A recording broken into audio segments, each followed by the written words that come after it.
دم باش بینر هجا خوشت بی دو خلاکی دا جو برنامه جوانی که و تور مایه و خلاکی روشنبیر و رول روشنبیران به گشتی و دکریزان دا رنگه کی تایبت دگل نویسر و روزنامه‌وان وریز لاکی حاجی مامسا دگل که بخیراتی اویدی داره زور سپاس و دسوشیل و استافه و البرنامه و سرکفت نجار خوازم جوانا كوين ببینه دمکی یک نگو گنگشی لدور بابتن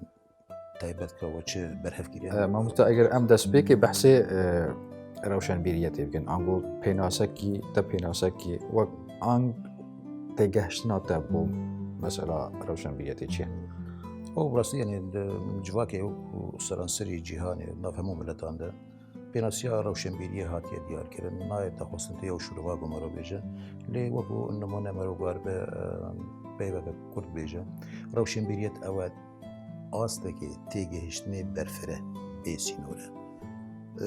به همی بوار جیانه ده هر تشتکی هنگ جی تیگهشت ناویل سر هی نری ناویل سر هی دامستون ناویل سر هی روشنبیریت به وی رنگی هانی رنگی کرد یعنی گوام کار به نخوانی کردن به وی رنگیه یعنی لی شاو باقی وی گله که اینجا روشنبیر کیه و چاوایه و چلویه و با مشارکت نه شو اوه بحثا بکن بیشن فرمی روشنبیر کیه؟ روشنبیر بواتای روشنبیر خواندوان هنه وكا عرب بيجي متعلمه وكسي كورفسندن يعني وكسي انتهازينه راست تيجهشتينه بيرد بن زان بنويسين زان بخوينن زان نوك مجارا پیشکش بکن لی نبوی سنجا درست وی بر پرسیارتی نزیکی نسلید به لی روشنبیر بواته روشنبیری گواز بیجم روشنبیر او کسی میرخاص بری هرچتی او کسی تیگهشتی آسوی وی وکیلیه نگردیه نلایان گربه لگل رخستنه که آن ریبازه که سیاسی لایانگری نتوا خوبه لایانگری آخا خوبه یاسیه مروفه که کل برجواندیا خوی کسایتی نپرسیه و کار به میرانی با آخوه انجام چه به ویها جنینه او یاد برجواندیا ملت خود دی بیجه او کس روشن بیره يعني مرمتا تشبو سيدا كون مرخاص عنقو يعني ويرك يعني جري بعد بري ويرك مرخاصي يعني قلت لك كرديه حاس كم يعني زلال كنك كسد ويرك كسد خدان جگره كسد قلت ترسلي نبت برامبري دقيران هذا درودان هذا كي ماسيه قو تشيبن دهندري ناب ملتي نواخيد بميراني يعني در كذا وقلتنا خو بيجا وفي جفاتهان دي بجهنا الروشانه افد في فيرنجي چاره افا سيدك يعني هاف كيشاكا آلوز هي نافبرا روشنبير وسياسي دا عنقو يعني بيجن سياسة يا لفوكة يعني يا متحركة وروشنبيريات لازم إيك يعني بوقت عربي بيجن صابتها ومتحولة هي روشنبيريات چه جداهي إيش سياستها روشنبيريات يعني از روشنبيري تشاوى روشنبيري يعني سياسة بشكل روشنبيري يانجي بالواجي باوريم داز بخواز في ولا بشكي برنجي كي زلا في مثلا هان شروع بكن ايرو ردما غامبري خدن جواتا خو نجواتا پیشکتی وکو ولاتین پیشکتی ولاتین شهرستانی وان از این که ببینم دبیجه بری خوب گفتم بخواز جواتا کی ناز بکه بری خوب د زاروکا و جیاناوی چاوایه دی ناز بکه استوی ملدی چیه لی برانبریان بین گریدن یعنی ابن به ولو به دی چارچوبه که آینی ده امدان ساندی پی بکن دی چارچوبه که گریدایی ده ام بین گریدن جی تو بخوازه روشا ولاته کی ناز بکه بری خو بده سیاست مدار بچرنگی وی ولاتی هان بری بد به اگر او سیاست مداری هان روشنبیریت الجمهوری پیدا به او سیاست مدار مروه کی تیگهشتی از زانه روشا خبری بد به لی تبا گوا گوت بری خودی سیاست مداری ما او روشنبیریت چنه گوت نجبر وی که لاوازن ده نرینی خوی گو پیشکش بکن دی بریاری خوی گو دستینن نزانن روشی بنرخین دا قاربن پیش روشی آوا بکن لی روشنبیر نوسایه ای روشنبیر نرینه که وی دور هیه او نرینه دور روشا گو تیده جیان دکت نرخینه وی روشهان لسر بنامایان آوا دکه دی بو پیش روشی بچرنگی او چاره سریا گو دخویانی کن دی پیش روشی فیدل لیوی جوات هم بگه اف جوات هم بیتر گش ببه بیتر خوش به بیتر پیش بکنه سيدة أنطونيو غرامشي بيجيت أو مثقف يعني روشنبيري ماركسي بيجيت تشتى حكمي الروشنبيري كات نكتني خاصلتي بيجي نافارو كنا بو نشاطاوي يعني تشالاكياوية مشكي بلكو وظيفاوية جواكي يعني أنجو كاتشوا روشنبير نه بس همه هر کسک در کس تلویزیونی یعنی حادثه ساوشته قلم نویسی یعنی تشتكي رأيك جديدة آخوي أم دبجنة روشنبير تو چواد بینی؟ بری نکات وگران نه پرسایی که یعنی بری نه من آماج به مثلا هنگه یه روشنبیر ایرو برادر کارابه هوزانه که بنویسینه آن رومانه که بنویسه آن چیروکه که بنویسه بابی من تبی رومانه تبی چیروکه تبی هلبسته هان تو نبویا روشنبیر او کسی هان دکتوره او کسی هان محامیه مثلا پاریزره بابی من اريد تخوندوانه لیت نه روشنبیره روشنبیر وکم داخو یعنی کرن دبوارش یعنی دهمی استاده جهر زانستکی وی نریل سر هنه آگاداری سر هنه اگر نبید روشنبیری چیه؟ باشن که يعني بشكي هفكيش هيشتا يعني زومي بنسه هاد ديسا جرام شيد بجيت جميع الناس عربي بجنة همي كاس يعني روشن بيرن لي نهميا الرول هي جوا كده يعني بون منارو ما نفيسك هي كده عماجا بكري يعني جيروك نفيسك يعني دكتورة كي زان كوي هي بس تنظيره يعني اگر او كاس نهيت ناف جوا كده يعني لو كان امدي بحسي في روشان لو كان بحسي وين خوشيا كورونا يعني بلا روشنبير تشرو اللي وهي ابي مساله دي بلا تشبكن يعني ايرو مثلا هندك روشنبير رولا خود بينا بنا واجبات ده تفكر الجفات بخوب نرخينا اري او جفات هان الريدايه و او روشنبيري هان كارب بصانه دانستان دني نافاند بك او سرورياغو لدفري سروريه دك اري طاكيجان راديه ری زمین خوش کریه با او روشنبیری هنگو کاربه او هزری خو او پروژه گود مجیوی ده هيا پیشکشی جواتی بگو کاربه جواتی پیشخینه هنجی جی هنه او کسی گو جات دیار دبن او کسی گو دجاتیه دجی روشا خودکی اول برجواندیا خو نپرسیه او انا بهتر رولا خود بینه ناف جواتی دو ناف دنگی پیدا به او کسن جواتی جی پیگیریه آنج پاپنده بوین وان نرینی وید که او روشنبیری درسته یکو من دست پیک و خاله سرکی کو مداخو یعنی کرن ویرک به میرانی بجه برجواندیا گشتی ده با خفه ل برجواندیا خوی تایبت نپرسیبه بجه و انجام چی بیت سری وی هاجینینه يعني كل فكري زي ده از شرو لي روشنبير راسي از نابينم يعني تاني يعني تختار انه يعني باسبور اري او تايبت مندن لما نفر يعني روشنبير جي هواكي تشيكان يعني هبونا ورسر قنوات اعلاميه بهترها بترولي وبهترها بتكارتيك انه بهترها راسي هذا غازنده جي نبج روشنبير بتني تكرن نبا بتجي كارمز بيجم وارد دزگه راگاندنیش تكرن او بيتر كاربن بري خبدن يعني روشنبير هر درگه وان خينه بكاورنا هتفينه كمرا بكنام دي بحصفه روشاهان بكملتي خوتي ده بيجينا دبي او كسد مدياكار او كسد راگاندني هذا ما السوشيال ميديا ما السوشيال ميديا بس ما دانستاندني يعني جي داخواز بكن كاربن هفيفينا كيل قلبا مسألة هامي ياد ريجي هاتيا فكرن هندك تقارب جي واري ميديا واري راكاندني بيشا نفيسكار جي هاتيا فكرن اگر بخواز خوب وستينا كاري كافن وصاب مثلا بو جوات اخو بينغافنا باويجي تايبت جوك في مثلا تويتر وفيسبوك و قالك يعني درجهين راكاندني و كارب دنگي خو بيجينا ملت هي يعني افجد مينات سرچ دمينات سنجي او كسي روشنبیر تا کیجان رادیه درسته به ملت خوره تا کیجان رادیه به برپرسیارتی نزیکی رودانی دبه و بتایبت جی مسئله قیرانه ده یعنی دیرو مثلا که في نخوشيا جهانية يعني بربراوية وترسك مازن دنا خلقه كده هاتيا پیدا کرن و تدبینه بکنه قد خیه چونو هاتن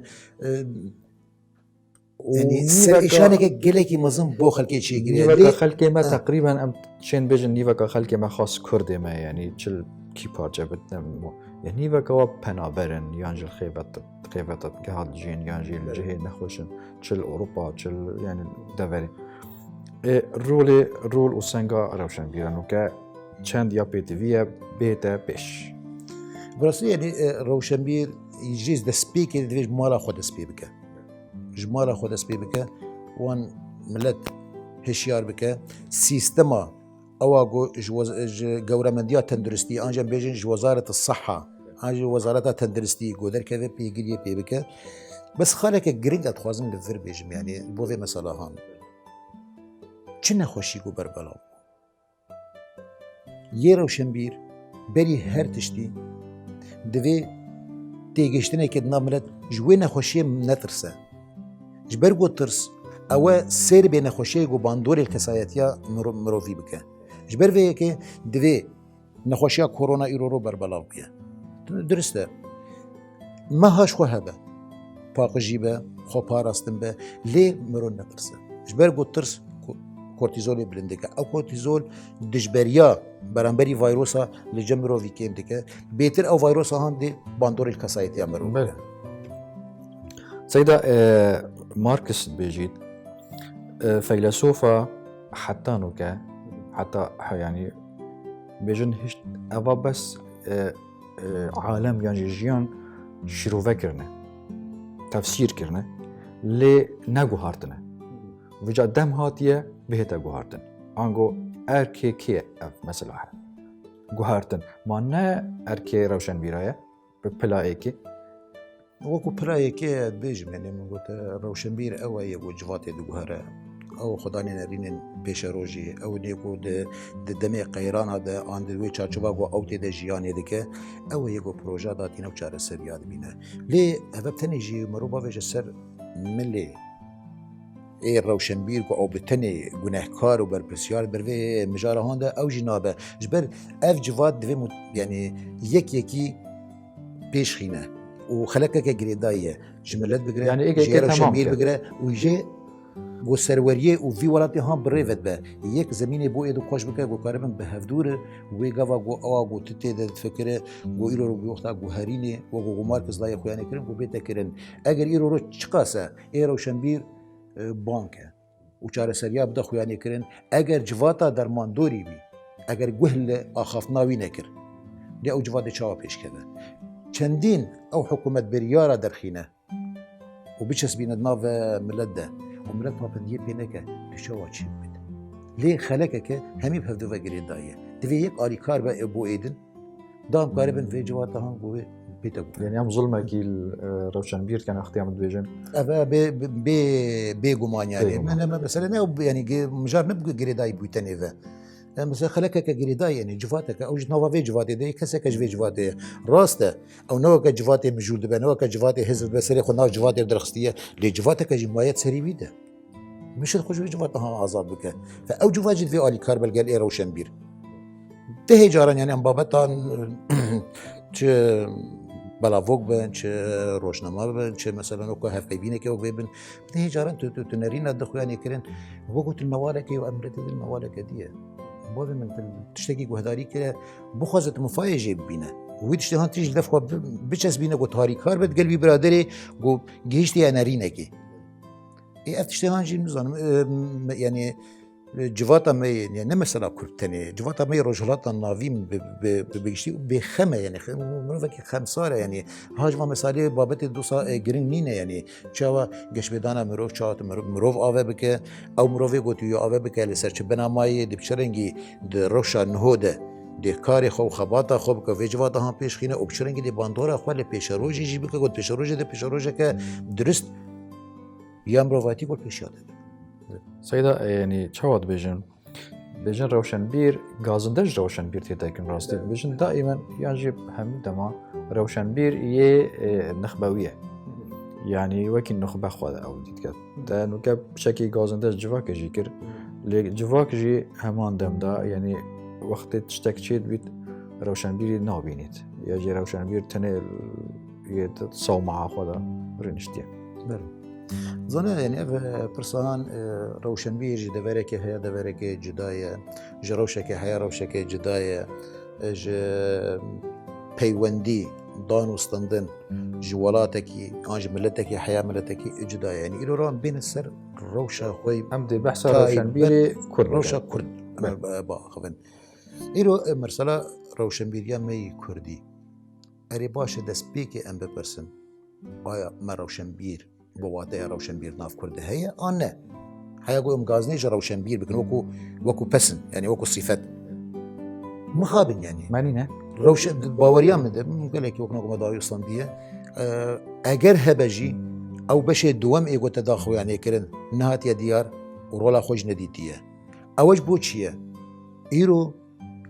او روشنبیره گو پیدجی ببه تبز وقت دواره نیفساندنه ده از نه مروکی روشنبیرن از گهدان یعنی گهد ما بواره ویجه دیرو که وان بابتیان گره که مهیه دامستاندنه که مهیه براستی روشنبیر بواته روشنبیر از لراست نهاد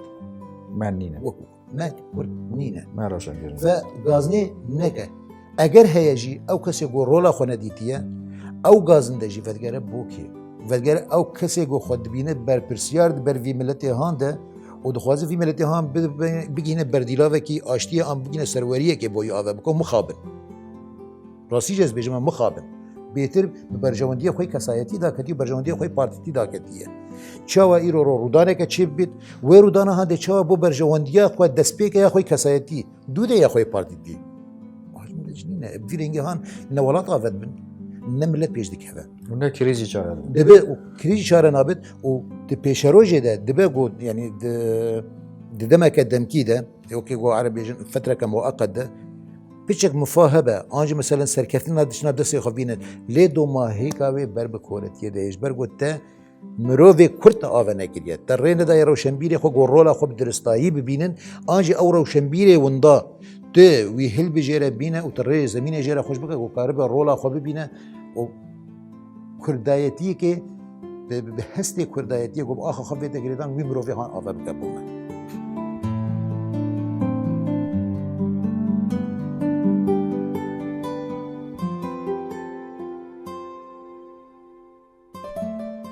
سیدا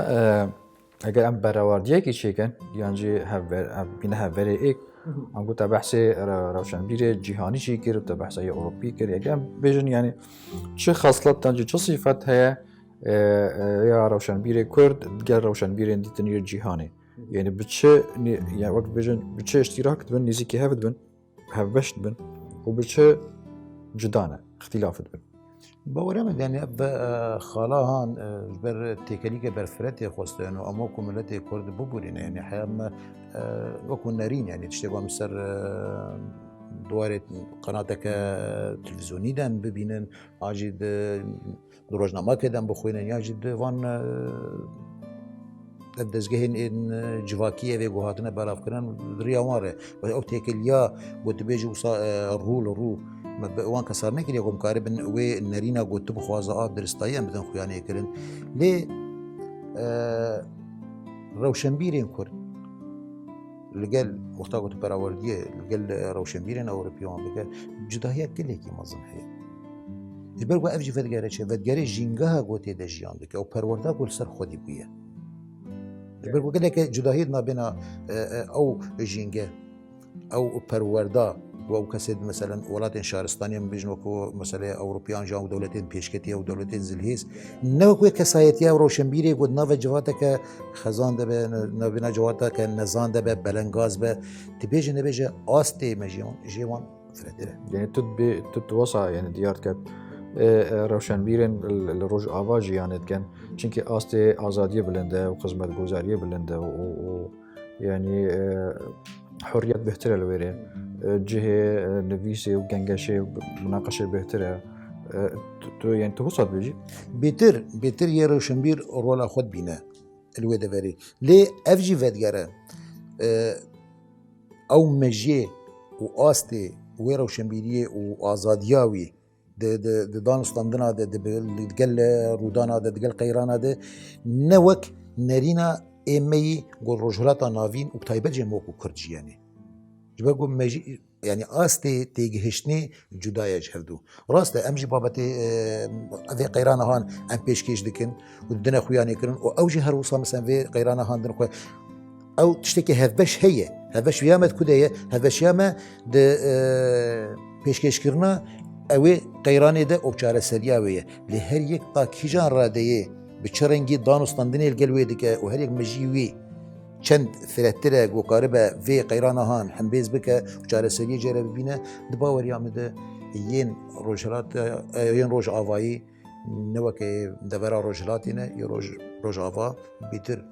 يعني عم تبين رول سيد ياخذ سر بين- ميديا بين هيك تجري. جارة يعني بيجن مثلا فلان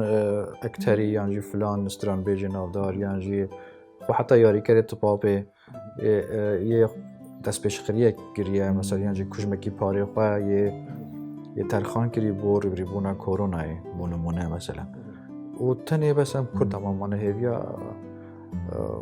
حتى كسك بما قرطال كتجي في روجه بوشي امشي نب دست پیش خرم خاص يعني بجن چینا روشن بیرا ظن از خوازم ور مزده وی پردارش مدن برچاوی خواه باوری آمده دادوریا جواکی هریما کردستانی نه دادوریا جواکی دادوریا هریما کردستانی حکومت هریما کردستانی باوری آمده از نه بحث هنگاون- حکومت از بحث روشن بیرا تمام مسألة هذا قريداي بله. إيرو يعني وقت أقول تبجى مان الهيفياي كاكاسة كما ذا كي از بحث روشن بیرات کن باشه ها. روشن بيرجي هر يعني إيرو قابا مثلا تبي بينا هر يك الجور أصلي خوا الجور تيجي هشتنا خوا نريني خو نفي ساندنا بوفيان قيراني هان أنجد خوازن چاره سريان بدون خياني كرن لي أو چاره سريان چما پابندی پنابه چما گوهل آخاف ناوی نابه اف جیودگره تیگه هشنا جوات برنگه کی گشتی ما گش بیدانا مروی نینه تیگه هشتن دنامه دکیمه جبر وی که او آخافتن او نرینی میجی بس تاز بشك بوتا زلال كان مثلا وك نمونه وك مثال يعني ما تش مشكله هي يعني تش اريشه هيك مثلا چهار كسين وك جنابته ميديا كار يعني روشن بير يعني نفيس كار دز باوجن صد جوان دسكوركا يعني بان كماما بو ناف زاروكي كامبادا مثلا ملاوك يعني هواك كاركي باشه راست ولا يعني باوريا من عندك الروش ديتنا يعني عندك ديمن مديتنا كارن وصا يعني حتى هناك جي داكتنا نافا كولان اجينا مثلا ناف شكل داكتنا افكار دزگرت و بوارنام بمجنه لپکان دزگرت بین شرنگی اواگم دنبر دفنا خو بر پوز خو اوجی یعنی هر کی د بوار خو د دریا خو د کارن کرنه کارن جه هنه نبر چاون یعنی هر کی گوبه کاری کی بگه به میدیا و واسط ما وان دزگرت کازی براف نبر نه هم دیجی دینه براف کرن هاری کاری جه هاتنه براف کرن او تیکرین یعنی ل دبه گو نبوه رنگ خورد به بوی رنگ برفره به دبه که ماسی هبه از نکار بیشم سری سدی ست رولک خوی باش لیستن نه لی افجی ودگره دی ساجی همه روشن بیجی دبه گو اول دست گرتی خو ما به حیری برادر که بوی بینه حالی کاری روشن جواتی یعنی بلنگازیا ما به سروبریا ما براسیج یعنی جوات می کردی گاوا گوتی به بنرخینه تهیوین هنه تخون هنه ليغا بوت ديفاكتو يبنره تروشي بنره سيدا بوشي يعني بوشي روشن بيري كرد يعني بخانه يعني بتصنيفه يعني توي تشا تصنيف كات يعني اف روشن بيري هاي تقليديه يعني سطحيه يعني روشن بيري دسالاتيه يعني روشن بيري حزبيه يعني تشي يعني زنه مستعين روشنبير مشكلة آلوزياغو هي يعني إنه هفكتية يعني أو كسي خوانا وانجي بيا روشنبير أو كسي باريزر يوكو بيا روشنبير أو كسي دكتورجي بناوي روشنبيريتي أخواني كرن أو كسي وهل بس بتلين نفسنا بناوي روشنبيريتي أخواني كرن يعني ما روشنبير يجي برنجكي الشاش أنجوبو كردي مي بادينيا جيرين قولي برنجكي خلط تيدكي يعني روشنبيريت ناذا يعني ما بريج ما أماجب فان خالي هان قلت في بيفرن هابن يعني أو بيفر هان دناب ما كرداد هين أو بيفر نهاتية يعني برشكرن وهر يك مثلا وجهي خو بقرا مخابن يعني أو بيفر يقول تبحث ذك براسيجي كستنا بويه كهان تقييم بقى وكاربح ما في هر يكي دجيه بدبدي يعني بلي چندكي او نفيسكارك او احمد خليل اللي اسمه في احمد خليل هذا سال فيسبوك بلا فكر وصار نوروزي وكاواي حتى وكاوا خاينه يعني راستی یعنی مخابن یعنی جانا جت شنجه چه نزانه همستا دجمن به هموشی ویا شر ملت کرد و هینا ملت کرد سر آخر کنی چه دواره سیاستی ده چه دواره آبوری ده چه دواره این حیا دواره چانده جده شری مکی و یک یعنی رهبریا هری سرکی گسته مثلا اشتره بیجم فردوسی بری چند صد سالان هول دایه و رودانه که دیروکی یا درست گریدای به ملت کرد ویه و دیروکا ملت کرد لسر وی آخا مزابوتامیا دخویانی کرن خستیه چارچوه کی افسانه و گو به اسطوره او جی مسئله افسانهی دوری میشکی انسانه ای رو تی ببینه یک جبو گو به خواب دخویانی کرن و کولره که آنجی لیکونوانه که ناوه کی با خودشی که ده به شیوه که شیوه تبینه لداهولا وان ده بیتر آریکاریا او کسی گو دجمنانتیا وی ملتی که ادخوازه گو وی ملتی ها تپسر بکه و هی نویل دبری بخبر یعنی آواود که آشه دجمن داده یعنی ایرو رو وقتا گو احمد خلیل تید بجه کوا خالق الرشا لدیروگا کتاده اوی تلسر چه بنا مایید وی آخفتنا هانده بجه کوا رو ناهیه که لناوی نکوای حسنکاره کوای حسنکار اگر فردوسیه تشتی هم بکاری نیا و خستیه او چارچوه افسانه ای ناوی وی کی خسرویه جمالباته که مزنه حسنکاری نگریه تورین دیاکویه یعنی اتخوازم چند یعنی خان دولو به وکو بیم بیجن ناونیشان آنجی سردیر ام بیجن وکو اجنبی بیجن لاندسکیپ خود الان بیجن بکرتایی یعنی ولو نویش کان مسئله ام بدن خویانه کرن لسالا حفصدی بری زاینی دیاکو باپیره کی خسرویه ایگو گو تیناس کرن بکاوای حسنکاری گم برانبری ضحاک او کی امپراتوریای آشوریا ایگو مثلا سری هلدای او روخاندیه او بری 700 سالی بری زاینی ایلین کردا دانه سر هردو وکو بوسیو وکو بادیون وکو موگو و میتان دسپیکا دامزراندنا امپراتوریا میدی کریه پیشتی وی اوی بسر نخستیه او هاته کشتن به دستی آشوریا او دعوه کرنه و خواند کرنه بو خوارنه کی و غدر پیرا خاطه کرن او کشتن دان پیشتی وی ملکه گیدن شونه وی دیگره هر اوجی میدی الگور گود بیجن انو کوری ویه افرا اورتایه او بخوشی تعین شرکی ده برانبری آشوریا تی کشتن لی هر گو کرد گود کتنا تنگاویه زحمتی بسر واند هات بری خوددانه ودگریانه نافچیا خبر هف دکرن پیش رده هات نوروز راستیه که رودانه که دیروکی گریدای بکردال سر آخا مزبوطانیه ام کونترین ملت دید ویده وریدنه ام گناهی بدسته خواه ام تعدیل دیروکا خو نکن و نحقی الحقی ما في در حقی ما في خود ام نکن یعنی 615 پشتی کی خسرو دیگه اوجی وکو باپیری خواه دیسان علما ایلی کردی سر هفدو هیزا خواه آوه که ل 615 بری زاینی ایریش نینا واده که درمانداری ویش دور پیش دکه سر ناکوه پشتی گفت سر ناکوه و توشی زیان آجید به ودگره لیل 612 ده بری زاینی هف پیمانیه لگل بابلیاد که گو قاربن امپراتوریا آشوریا بخینن او هف پیمانیا هانجی مرجوه هنه سروریا کونوانی السيادة السياسية بو ميديا به او طارش زير وقو عرب قد بجنا غنائم يعني او تشتيقهم او ناجي بو بابليايه هردو ملتان بهفدوره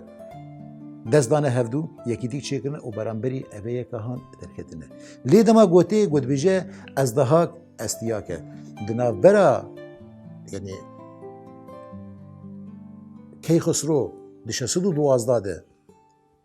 ججنا نوروزی سردستی هاتی کنیم پشتی گو بسانتیخ او